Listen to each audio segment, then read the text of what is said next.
अरे उद्या रक्षाबंधन आहे. मी तर काय म्हणतोय अभ्या माहितीये का, उद्या शाळेतच नको जायला. ज्योतीनं राखी बांधली तर सगळा सत्यानाश होईल.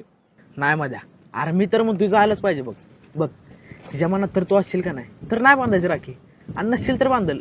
म्हणजे ह्याच्यानं आपल्याला कळेल ना तरी की तिच्या मनात तू आहेस का नाहीस ती. होय रेश्मा, केवढं बांधील अभ्याला राखी? आता ते मला कसं माहित असेल? आभ्याला आणि केवढ्यालाच माहित असेल. नाही म्हणजे तुझी मैत्रीण आहे, तुला माहित असेलच की. पेन्सिल पडल्या, नवीनच घेतलेली. अशी कशी पडली पेन्सिल? आता बिचारीच्या आई किस्ती ओरडलीला. अवगुण आहे, अशी कशी पडली पेन्सिल? नीट ठेवायत नाही होय तुला? हे आय घाल्या अवगुणी म्हणतोय तिला. अरे ते केवढं इकडे चाललं. नाही, वहिनीच्या बी मनात तू आहेस, त्यामुळे वहिनी तशा करायच्या नाहीत. तुझा हात हातात धरायचे नाहीत, विश्वासघात करायचे नाहीत. हात घात कसे कळत थोडे लिहून घे. तूच लिहिन तूच वाच.